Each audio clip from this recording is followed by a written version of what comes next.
Tell me about yourself and your background. I am, let's say, we'll start from the beginning. I'm originally from Poland. I was born in Poland. I had a migratory childhood via the refugee camps of Italy in the 80s.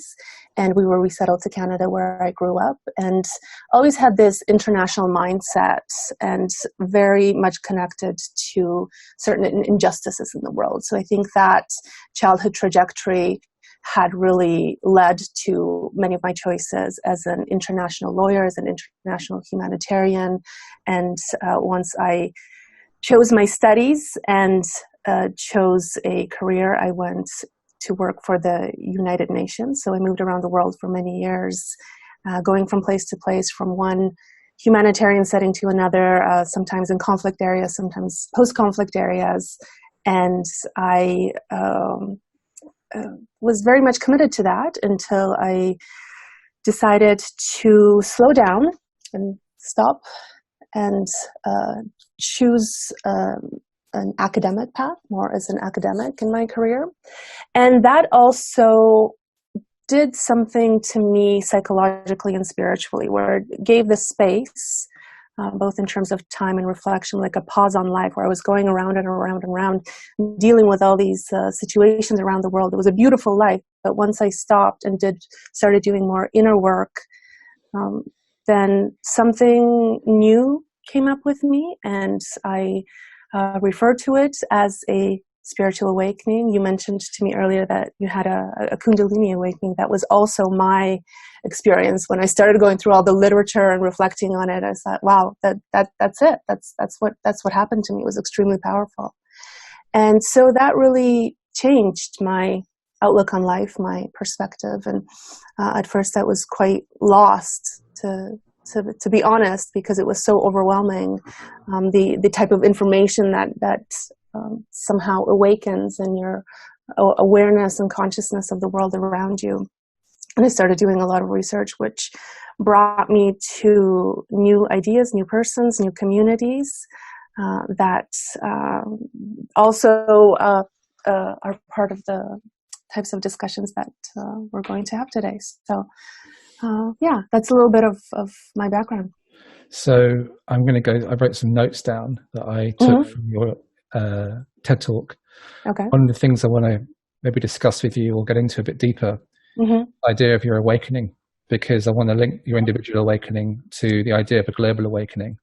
You talked about in your TED Talk, you're affected by conflict, and you went into meditation, and you found the peace inside, and you're looking for perhaps a solution to these conflicts around the world. So there was something about what was going on externally that made you go inwards, and that led to your awakening. Could you talk a little bit more about that process, or what happened at that time? Sure. It was a combination of factors in my life, but certainly having that pause in my lifestyle, like I said, from moving around the world to being situated more in one place and having the ability to go internally. And it was really a shift in identity for me as well. So I think I was all of a sudden reflecting on my own identity.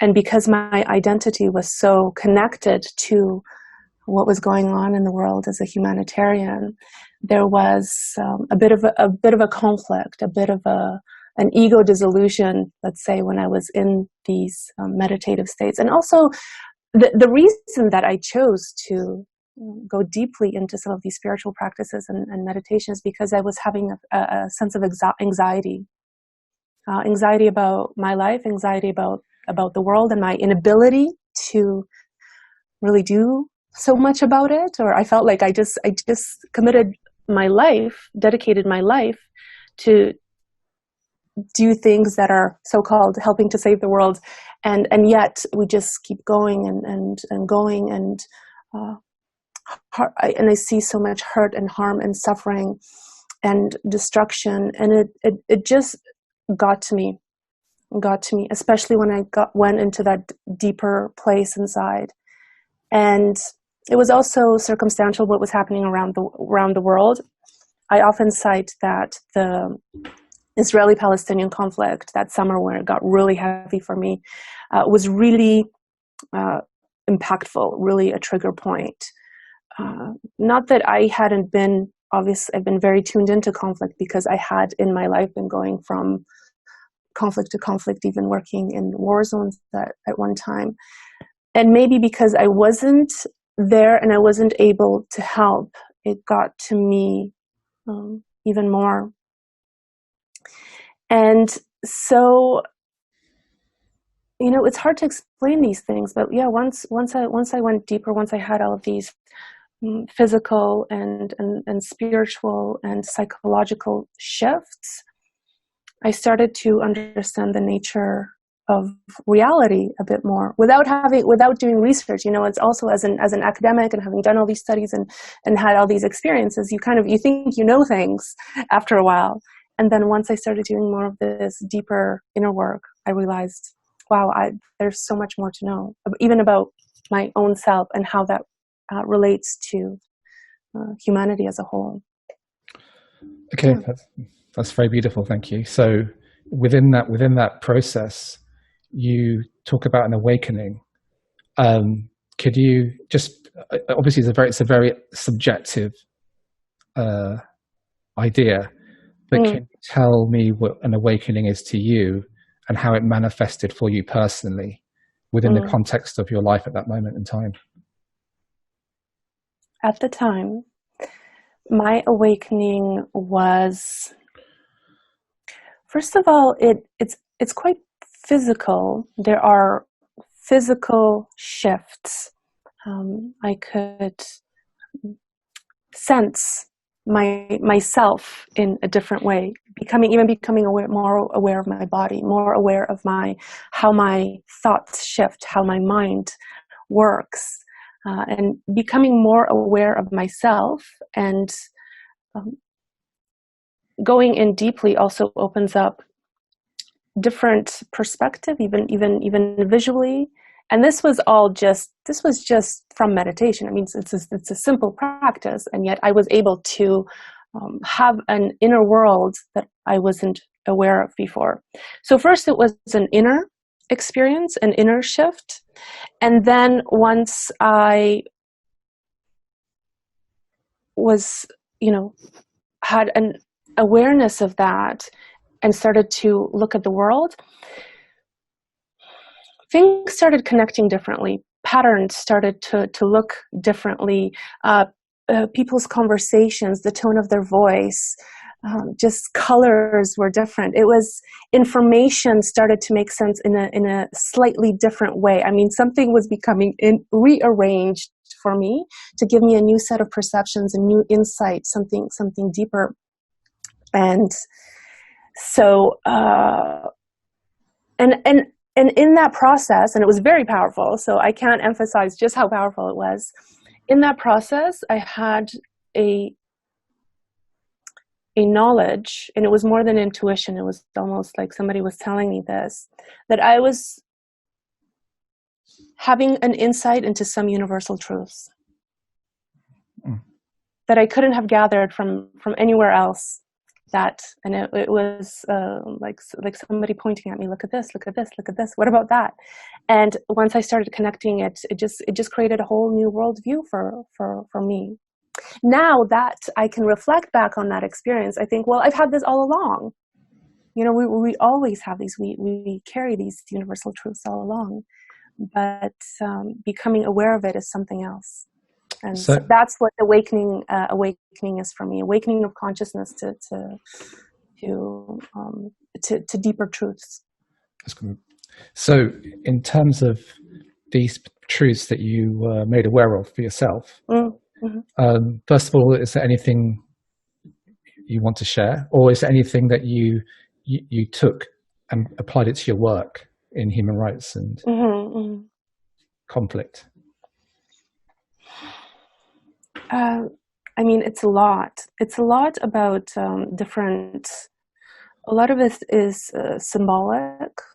So how different symbols relate to each other, our deep interconnection, how literally every little thing that we do has an effect, has an impact. We're always shaping our reality, and we're also very receptive to tiny details that we're not normally aware of.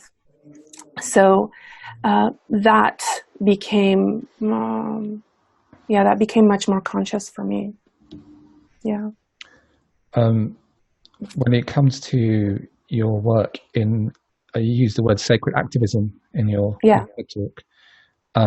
You talked about polarity and the polarity of conflict. Now, in my experience, in my personal Kundalini awakening experience, there was definitely a movement towards non-duality and the perspective of everything and nothing is everything, this kind of movement of polar opposites becoming one.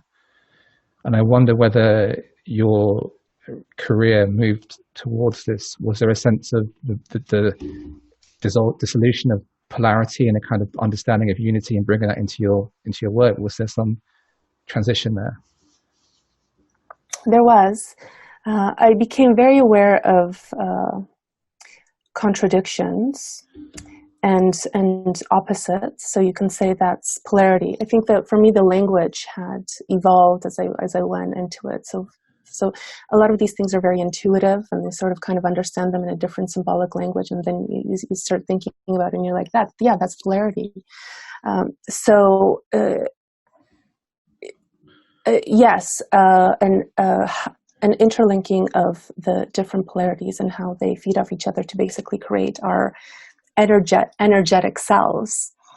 And then once you start thinking of it in these more spiritual, scientific terms, you can also start translating into our social context and our political context and how we relate to each other. And that's what happened to me, because as a international human rights advocate and very focused on social relations and international relations, I needed that transition. So just thinking about polarity in a scientific or spiritual sense and translating it to a social political one made complete sense to me. Of course, because if there is that interconnection, deep interconnection,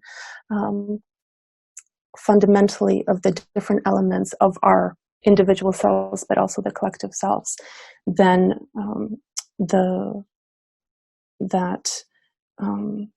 original sense of polarity would also have a broader social and political aspect. Yeah. So we spoke about your individual awakening. Do you have any kind of sense of a global awakening or a collective awakening, either with relation to what's going on now with the pandemic or just a general sense? And is there something you can say about this? Yeah. I believe that it is an awakening. I think we are always in a process of awakening in some sense. But there are moments in history that are more of a catalyst for a global awakening. The Second World War was one of those massive awakenings. It was the shock to the conscience of humankind that's even written in the Universal Declaration of Human Rights that came after the Second World War. There was massive shifts that we are living to this present day. And so now with the coronavirus pandemic, I see it as a shock to the consciousness of humankind, because now we have the language of consciousness more and more. We're reflecting on our self-awareness, individual awareness, and the global one. So yes, there is an awakening happening. I think many people would agree with that, whether you have that language or not. And now we're really starting globally to think in one mind, in a sense. Where our consciousness is going to this one thing that is extremely complex at the same time, that has all these dimensions that affect us in very similar ways, but also differently because our circumstances may be very unequal and imbalanced, depending where we are living and who we are with, our socioeconomic circumstances, for example, and the different ways that we think of ourselves. So yes, it's a big shock to the consciousness of humankind. With relation to what your own life, you said that there was a pause in your life, and you had the opportunity to go inside. And I'm guessing that for many people, at least in the Western world, there's a pause because they were working every day, and suddenly they're furloughed, and they have 6 weeks, maybe 3 months of just having to be putting their whole lives on pause without knowing what's going on. So do you get a sense that people are going to have well, not everyone, but maybe some people will have a moment for the first time to reflect and go inside themselves? And what do you think will come from this? I do, because it's happening. It's happening in my life and the way people are expressing their experience right now. That this is an opportunity to go inside, and where it's being in many ways forced on us. I think you phrased it rightly, that it doesn't apply equally to everybody. I think it's a privilege to have the space to do inner work. But the fact that so many people are in that position where we have our habits, our addictions, our preferences, our relationships being paused, as you're saying, and maybe it's more than a pause. Maybe it's a complete reset. Then we are able to do that inner work. But that's not a small thing. That's going to be quite internally disruptive. We already see it as being externally disruptive in the systems and the social systems, but there's a huge adaptive process right now of doing that internal work. You recently wrote a quote on your Twitter feed. I'm going to read it and ask you what you think about this. You wrote it as an article that was in a magazine. The rediscovery of the value of community has to be the potential to be the most important factor of all in shaping the trajectory of the next era. New ideas and political possibilities are critical, and ultimately the era is defined by its underlying values. And the article was referring to COVID-19, actually. That was but I wonder whether you could expand on this. What are your thoughts about what's going to happen? It's a great article in Cosmos magazine, and the gist of it is that this shock that we're experiencing is challenging our value systems fundamentally. What are our preferences? How do we organize our lives, our individual lives that connect to the collective systems that we have created? We have all contributed to the collective systems that are running our lives. Now, we can say that there's obviously an imbalance of power. Not every, some of us we are participants in not necessarily decision makers, but these are the systems. The local and international systems are based on a certain set of values. And we can say that the socioeconomic values have created large disparities in the world. We know this. We've said that everybody knows this by now. The other thing, of course, in terms of environmental degradation, we have created a value system that's very focused on consumption and overconsumption, quite frankly, that is not sustainable, and it has been degrading our environment, for example. So these are just, larger. Where do we place the value? Do we place the value on our relationships? Do we place the value on the environment, on nature, our relationship not just with ourselves and how we feel good when we buy something, because that is progress in some sense, because we created that system and we're able to benefit, but it comes at a cost of something else, and it's not sustainable. So this really is a shock to that, and we have to reevaluate what are our core values individually and collectively. That's what that refers to. I read the article, and it was about Okay. perhaps the end of neoliberal economics, Yeah. and something new coming. So, I'm framing these interviews around 3 points, which is awakening, action, and vision for the future. And I'm going to go back to action in a minute, but this article is suggesting, and I guess what you're also suggesting, is that somehow this particular situation with COVID-19 will make us reframe the way we look at our systems, and maybe challenge them and create something new. So there's an opportunity here. Yeah. So from your perspective and from your experience, what kind of ideas or new systems could potentially come out of this if we're moving away from neoliberal economics as an old system? What's a new system, or is there anything that you like in particular? Mm-hmm. Well, certainly a socially just system, one based on more equitable distribution of resources, one that is in tune with not just our anthropocentric desires, but is more in tune with with nature, for example. One that is more cooperative, where we focus on cooperation and relationships. And these aren't particularly new concepts that we're talking about. We have the Sustainable Development Goals, for example, towards 2030. They are, for example, for peace and justice and good institutions, for gender equality, for no hunger, no poverty, for climate action, for a reduction of inequalities. Now, the trajectory towards that would have been a challenge, and is still going to be a challenge.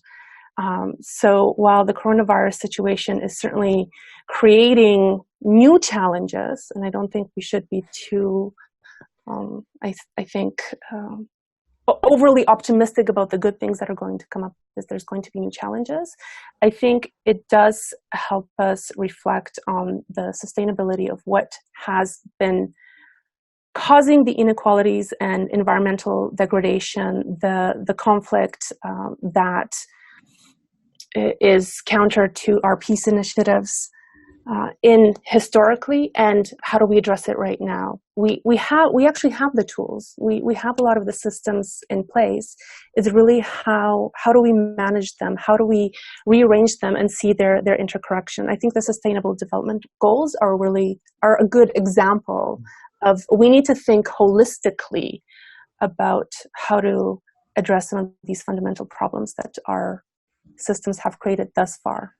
So we're let's say we're 2 months into this, or 3 months into this, and obviously things will change, and we will look back in a year's time and have different ideas. But currently, if we were to be our best selves as a species, and to do the best we possibly can to do something positive from this particular experience, how could we do this? Well, what could it be potentially, in your opinion?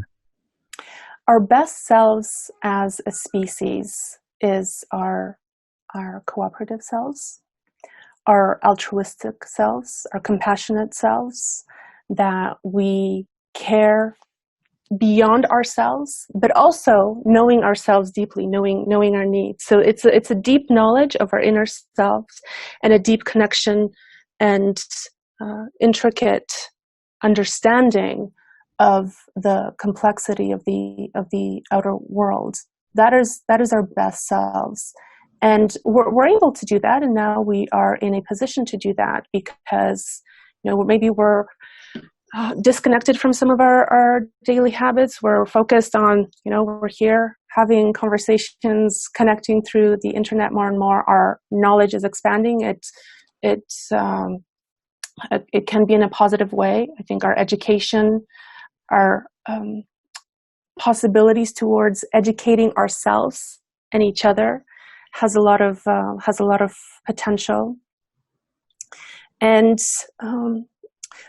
so I believe that we already know the best versions of ourselves because we have all these wisdom traditions, all of these beautiful declarations that tell us, at least in theory. But now we have to put it into practice, and that's what we need to reflect on ourselves. How does it mean? So what is my part in it? So we have to be wiser than our wisest self right now, because we haven't, even all the wise people, they haven't necessarily dealt with the massiveness of what is happening right now, this population in this current context. So I think for all of us, it's a call to individual responsibility. Okay, that's nice. Yeah. That's a nice segue into action, and Mm-hmm. I'll start with you particularly. And you talk about sacred activism, mm-hmm. Which I guess that you've had your awakening experience. You've come back into the world, and you're trying to bring something from your experience into your mm-hmm. field. So would it be correct in saying this is sacred activism? Or is this part of what you're bringing to your field? Yeah, definitely. Could you talk about this, or just give a little bit of a definition of what it is and how you use it and what it means? Mm-hmm. Sure. Sacred activism is a term that has been proposed by the scholar Andrew Harvey, but it's been used in other contexts. And it means doing that deep inner work, finding our best conscious selves, as you were saying, inside, and using that energy to take political action, to take social action. But making sure that we're not causing more damage with the action that we have, because I think now activism is very powerful, and it's needed. But there's a righteous anger that comes from it, and righteous means that you are right. Your position is right. Your view is right. That we have to do this. And oftentimes it's true. I mean, a lot of the things that we were able to accomplish in life were through powerful activism and revolutions and so on. But that also has residual effects. It's not all good if we don't heal ourselves and if we don't continually make sure that we are understanding the perspectives of others and are compassionate to those that we may not even fully understand, or we may think are extremely destructive. And that's hard. That's a lot of work. That's a lot of work to try to take the perspective of someone that you think is harming, is doing a lot of harm. But that's part of the sacred activism work. That you can still be an activist. You can still, let's say, take a strong position for the things that you believe in more than anything, because it's absolutely necessary, and you want to fight. You feel that urge to fight, but always doing it with a sense of mindfulness and a sense of care, that everything you do has an impact, and some of that impact may possibly do more harm than good. So that and the way that we can come to that sense of peace about these things, I think, is through a lot of internal work. internal work, but internal work doesn't just mean sitting by yourself and meditating. I think that's part of it, but it's also how we do these things in communities. There's a lot of sacred practices that we can do collectively, and with a lot of traditional backing for that. So would I be right in saying that you would advise people in their call to action to practice sacred activism as part of their action? I would, yeah. Yes. And so when you go out and work for institutions or United Nations, how do you implement that for you in your own personal work? How do you go into a world of conflict and prepare yourself to be non-righteous, but also have your cause, if that makes sense? Right. Yeah. Well, I think righteousness, in the sense, we know that some things are right, some things are good, because we've been through this before. Like, we don't want to repeat the cycle. That's why we have universal human rights. That's why we have, now how we implement it, how it applies to a particular context may differ. So, for example, universal human rights to social and economic rights, a right to healthcare, or a right to a livelihood, etc., may have not been prioritized in some societies as much as certain civil and political rights have been. And now we're in a context, a very fascinating context with the coronavirus, where our freedoms are being limited, and we're participating in that. We more or less, a lot of people, for now, this might change, for a lot of people, we say, okay, we do give up some of our freedoms, our freedom of movement for the time being, our freedom of assembly, but we think it's extremely important to have a right to healthcare, or certain other social and economic rights. So those are universal rights, and they are, we can be righteous in a sense about that, because we need to be, but at the same time, we have to collaborate, we have to unify. We cannot create more polarities. We've already polarized. We already know everybody's righteous position. Well, not everybody knows, but we have a good sense of what the other person you disagree with is thinking, more or less. And now we need to look deeper for these interconnections. So social activism sounds like a really great approach to activism in general, because in my experience, people who are driven by anger because of or some kind of pain, it might be a good intent. They might want to help, but they can also create collateral damage because they're so intent in realizing their objective that sometimes they miss what's going on around them and things get hurt. And this can be as simple NGOs working in developing countries, or it can be governments. So I really love the idea of this sacred activism. I guess one of the ideas of the Caravan of Unity is a call to action. And one of the ideas we want to draw out for this film is what exactly is this call to action? Maybe if we could go a step back and say, I'm going to ask you what the Caravan of Unity is first, but then call to action, call to join us.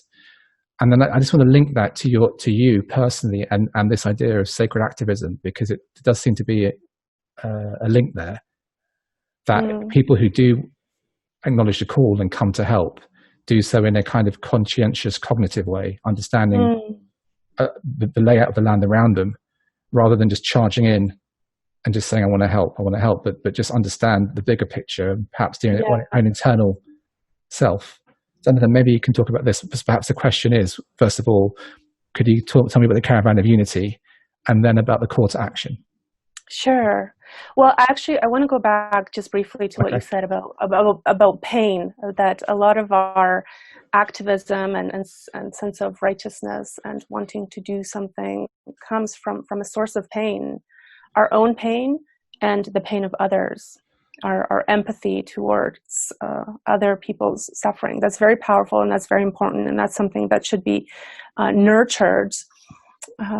That empathy and also understanding our own pain. I had a fascinating conversation with Gabor Mate about that, and he talks about our pain, personal pain, how it relates to the political pain, but it also, that sense of our and others' pain, that deep empathy, and the current situation with the coronavirus also highlights our human vulnerability.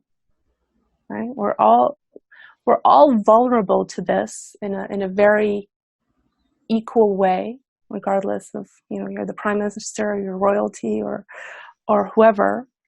But of course, the type of assistance you might receive is very, very different.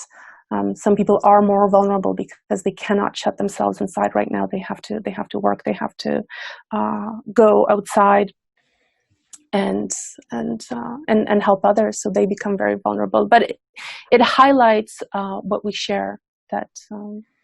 So these are fundamentals of what we share as human beings, or human selves. This is what our human self-knowledge is, that we all suffer, we all have pain, we're all vulnerable, and we can empathize and know each other that way. That's what connects us. That's what unifies us fundamentally.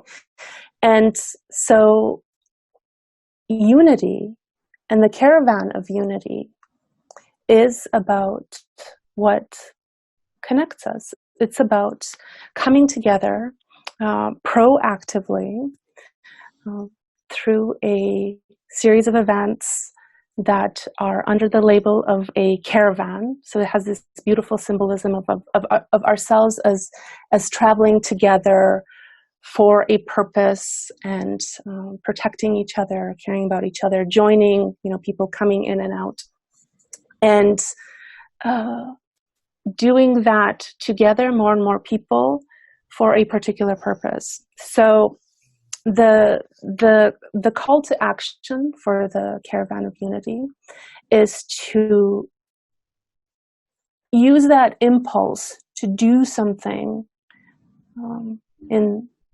in this situation, or whatever is the calling that one may have, towards our best selves, to unify ourselves, and to share that as part of the caravan, share that with others, to build networks and connections, to think of new ways, new innovative, creative ways of doing things together, to find support amongst each other, to give a higher profile to some of these wonderful projects. I mean, I think all of us are now, especially now that we have more time, we're thinking, oh, we could do this, that.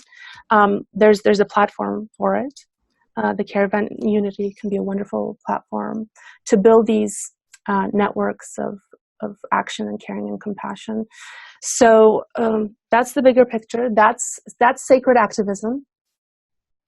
You can call it many things, but that fundamentally is.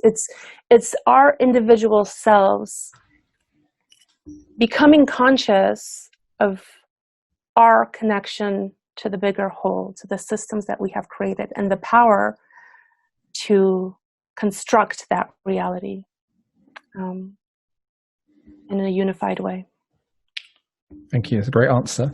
I've got a few more questions. I guess my first is, stepping back from this pandemic situation and looking at it, maybe projecting yourself forwards 2 years. When you look back at this time and this moment, what do you think you're going to be saying to your friends and your family about what was going on now? And I want to move away from the scientific and the actual medical situation to the more global social change happening. What do you think you'll be saying about this situation 2, 5, 10 years from now?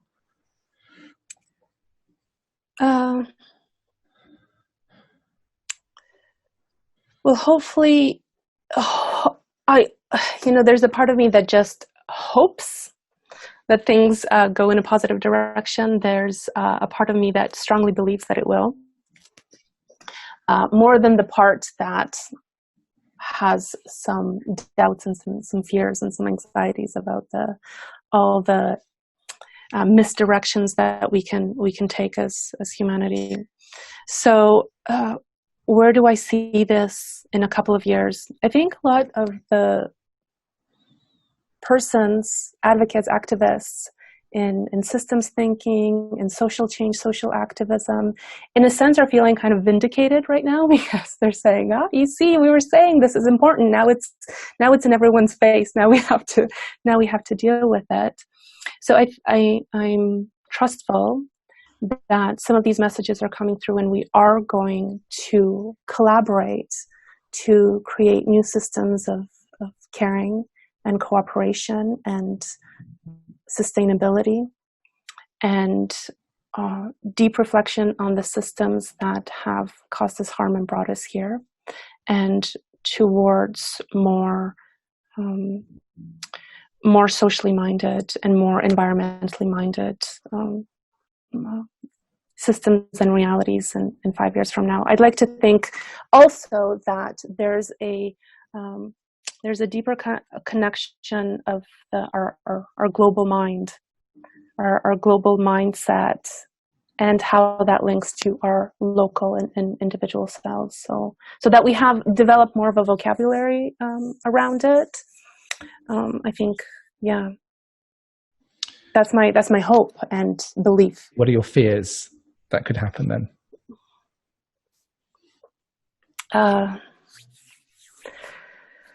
My fears of the direction that this could go. Well, our freedoms are being limited right now. How long is that going to maintain? Right now we're participating in our freedoms limited. At some point it may no longer be justifiable. There's already certain governments and government representatives, heads of state, that are taking advantage of the situation and are using that power beyond what is needed. So I do worry about that. I worry about what many human rights advocates worry about, sort of the surveillance state that we could potentially have. There is also the potential that right now we're really splitting up into our very, very,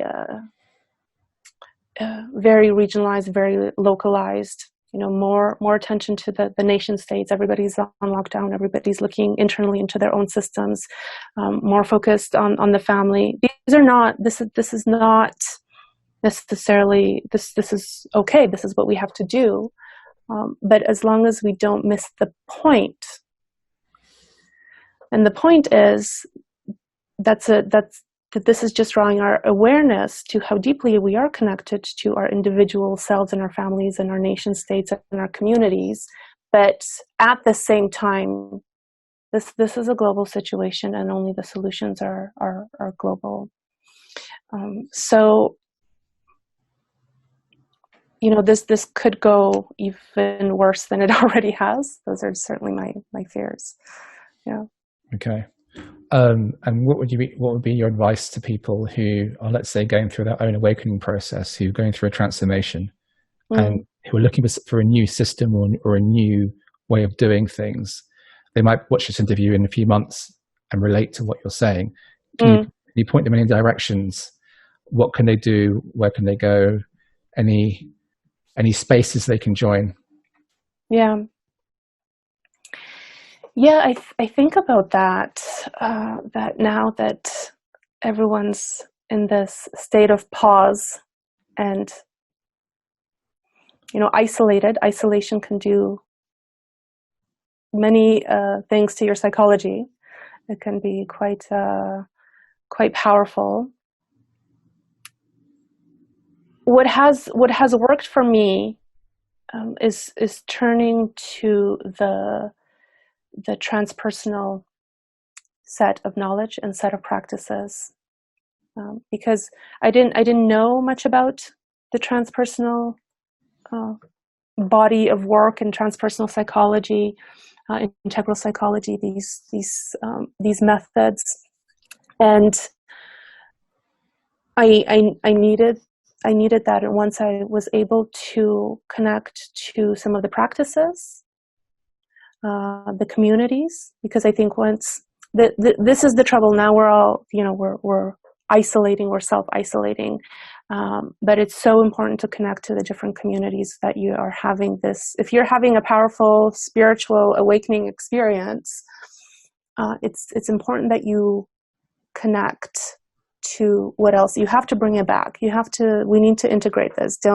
It's easy to sort of fly off into these altered states of consciousness, and it's beautiful, it's powerful, it's important, but we need to bring it back and connect to what already exists and use that to enhance what already exists. So that would be my advice. Maybe we could mention Co-Creating Europe, which you are part of, and that could be a good place to join or link up with. Could you tell us about Co-Creating Europe a little? Just tell us from your experience what they do and how they help. Sure. So Co-Creating Europe is a growing network of social change makers and just persons that believe in the ability of us to create transnational communities, that we are creating our cultures and our political environments, and as a foundational value, it has the notion of our prior unity, that we're all coming, even though we become separated and there's diversity, and that's a beautiful thing, and we should cherish that at all times. We have our unity as at the forefront. So there are some fundamental essentials that Co-Creating Europe refers to that are the underlying values: unity, universal spirituality, the local and the local that I was referring to, solidarity, cosmopolitanism, transsecular, going beyond our particular ideologies, but and connecting on a transsecular level. Really, building communities and networks and doing it in a proactive way. That's what Co-Creating Europe is. So, and it also builds on a broader sense of not just the Europe that we knew and what we think of Europe, but how it is evolving, and not just Europe. It's the transnational, it's an international movement. So everyone's invited to be part of Co-Creating Europe. It's a global movement, and it's connected to so many other movements beyond that. So if anyone's going through a transformation or a shift in the way they're thinking because of what's going on now, they could go to the website and they could find like-minded people who could give them some kind of guidance or direction of where to go, what to look at. Yeah, absolutely. Yeah. Maybe quickly you could mention the brief link between Caravan of Unity and Co-Creating Europe. What's the link? Yeah. So the Caravan of Unity was initially a concept thought of a Unity Earth. It's another organization. They were focused in the United States of creating like a physical caravan that travels, and it's for the objective of peace and unity, and has organized events in different parts of the world. And Co-Creating Europe is taking that on as an objective, and especially in the last couple of months has had many virtual events and more building towards the International Day of Peace in 2020 in September. But it's again, with that emphasis on growth, a growing network, and sustainability. It's intended to continue beyond September, both virtually and even having a physical caravan where we move from communities to communities and support each other in the projects that develop. So it's a collaboration between different organizations I mentioned: Unity Earth, Co-Creating Europe, The Missing Kind, the Hague Center for Global Governance, and One Humanity Institute as starting point, but it's really a global network. I mean, we've already have so many individuals and organizations that are taking part, and that will just grow and grow. It's really powerful and empowering. Okay, thank you very much. One last question, which I kind of missed to ask you, Ron. Okay. I'm just going to bring it in anyway. Is you're a human rights lawyer, and you mentioned the right to inner work, which I find quite fascinating. So, say again. The right to inner work, our right to be able to go in ourselves and do our own inner work. Okay. Which is something I never thought about. That we want. Some people don't have the right to do that. Some people don't have the ability to take time out or to do what their own internal work. Yeah. Do you think this is something that's missing from societies, maybe from the people who live in the West who feel they have to go to work every day and tied down to a job and a mortgage? Is there some? That's right. Is there a sense that there's this right to self-development has been taken away from us, or is it something that we have done ourselves? I like the framing of that. You know, I didn't know I said a right to inner work or right, but I'm going to use that. I like it. The right to inner work or the right to self-development. Absolutely. I've referred in the past to a right to expanded consciousness. But I think they're really interrelated. It's about our inner growth, having the space to do that. And like I said, from my personal experience, I didn't have the ability to do that until I had a complete career change, and I could stop, I could slow down my life and go inside. So I think absolutely we can create systems and have them embedded in our legal and political and social frameworks to make sure that people do have access to that. It's even can be framed as a right to health if we want to think of it in terms of traditional. But we need to reframe how we think about health, how we think about development, how we think about growth and progress. This has been problematic and has gotten us into trouble a lot of times. Reframing it and really encouraging that individual growth and development, and that includes both inner work and social work, that part of sacred activism that we talked about. So any public health system from top down would encourage people from school to do things like meditate or to take time out to self-reflect or reflective thinking. Is this the kind of idea that you're... Absolutely. Yeah. I mean, really potentially, hopefully restructuring our education systems altogether and have these types of methods embedded. And there's already, I mean, these initiatives are already happening. There's a lot of conversations among educators, education institutions, thinking we've really reached a climax into how our institutions are structured, that we're learning things to maybe gain knowledge that is not necessarily that helps us get jobs, and then we just work and kind of we're in the rat race, and rather than a deeper development. So, right. I mean, it could be all kind. I mean, this is where we can really get creative.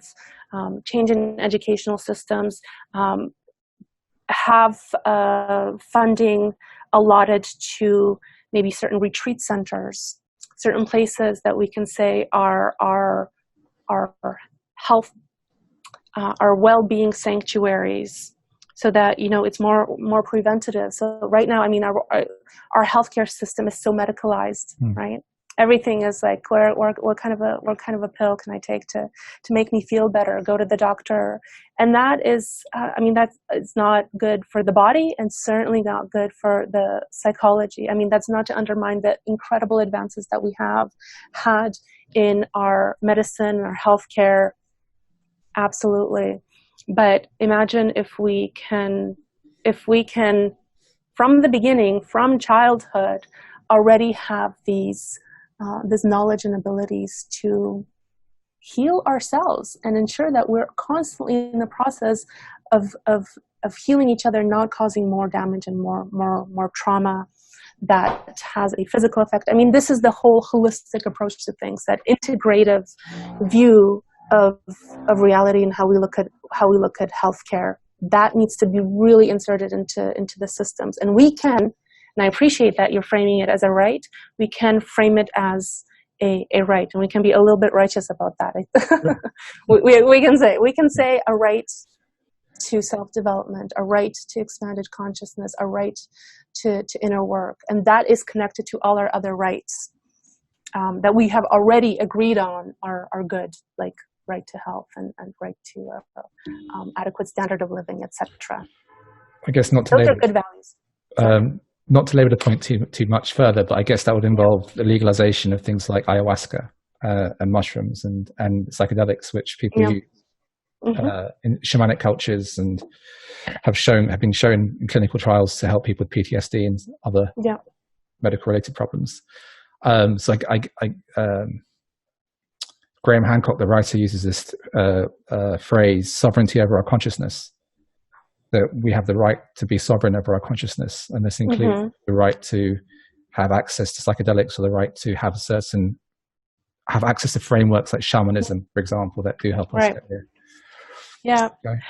I like how you're framing it, and that's what I was also referring to when I said this right to expanded consciousness. Now, legalization of psychedelics and other psychoactive medicines, it is already a discussion, and it can already be framed in terms of rights. There's like this, cognitive liberty and so on. But I think we're thinking something a bit more proactive that people have access to, and that especially people that might not otherwise have access to some of these things. So right now it's really if you can have that expanded consciousness psychedelic experience if you have some money to travel across the world and participate in a shamanic retreat, or you have the right connections, or you are able to, let's say, travel to a country where it's legal.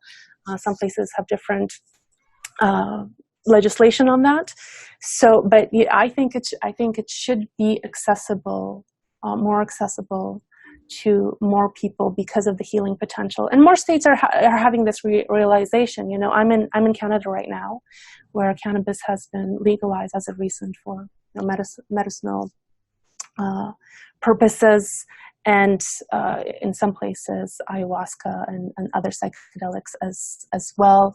In the U.S., and other places, there's trials on MDMA and having the benefit, especially for persons that have experienced trauma or depression. I mean, there's so much more scientific literature on this. And some people are like, we didn't need the scientific literature. We've known this all along. From the use of some of these medicines as a sacrament in sacred circles, in retreats, in healing ceremonies, as part of psychedelic or different types of therapies. But now that there is the science to back it up, and that more state regulation is paying attention, I think it has a lot of potential. I have one kind of underlying last question, and it's just about, it's more about, this is a moment in time. We're conducting this interview on Zoom, partly because I know you're in Canada, but the point is that we're all in lockdown. You are somebody who's gone through an awakening process. You work in human rights. And I know we covered some of this ground already, but I guess my question to you is, this might be the most significant moment or situation that's happened in my lifetime, and maybe your lifetime. What are your current feelings? This may change in a year's time. What do you feel now? Right now? It's really a mix of feelings. If I have to be honest, it's really a mix of feelings of course, any kind of crisis situation, as we have said, it's a challenge to our values, our belief systems, our ways of being. It puts us under stress. It creates uncertainty and anxiety. So, I'm experiencing that. We're experiencing that. That's what's happening right now, and at the same time, being conscious that there is so much potential and feeling hopeful. So it's a mix of, the spectrum is on the one hand, definitely there's those fearful moments. Things are under threat. I don't know. There's uncertainty, and yet feeling the possibility and the potential and the openness of compassion towards others. That's what I'm feeling, and I'm also hopeful that, and I assume this is what many people are feeling. But the point is becoming conscious of that. And once we're conscious of that, we are consciously choosing our actions and how do we construct our realities. So, sorry, I brought it back to the big. I know it was more like, how do I feel right now, but the bigger picture. How do you deal with your anxiety with this current situation? Do you have any practices? Yes, on my best days, I do have practices, and these practices are what we know are good to breathe. Remember to breathe. Mm-hmm. Take deep breaths. And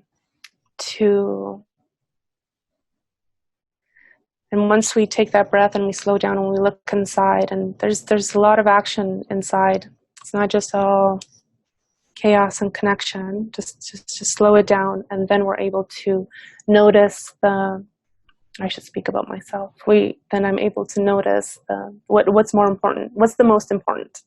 There's a lot. What is the most important? So now also, it's an opportunity that I haven't had for a long time to be close to my family. I was out there doing life and being in the world, so it's an opportunity to focus on our relationships. I mean, it's amazing.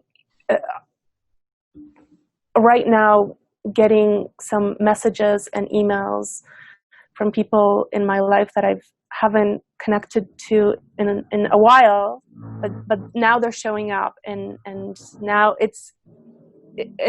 it looks like everybody's a bit kinder and softer and really cherishing that friendship, thinking, wow, I might not be able to see you for a long time. So it's a beautiful opportunity to revitalize our friendships. I think, but again, because I'm trying to link into the global and the universal, if we can nurture our personal friendships now, which I think is happening, how do we nurture universal friendships? How does that translate? The deepening of connections to a broadening of these deep connections. So what else? Movement, being mindful of how we are treating our sacred temples that are our bodies and our relationships first and foremost. It's very tempting to be so overwhelmed and so overconnected, right? I'm following the news, and there's just a lot happening. That's important. I wouldn't encourage people to disconnect, but trying to find that balance of the connection in our immediate worlds and the bigger world out there. Is it a time for inner work, in your opinion? Is this a time for inner work? Yeah. It's always a time for inner work. Always a time. Maybe it's an opportunity for inner work then. Maybe that's a better way. Yes. The inner and the outer. Find the balance. Find your balance. And some people will need more time for inner work.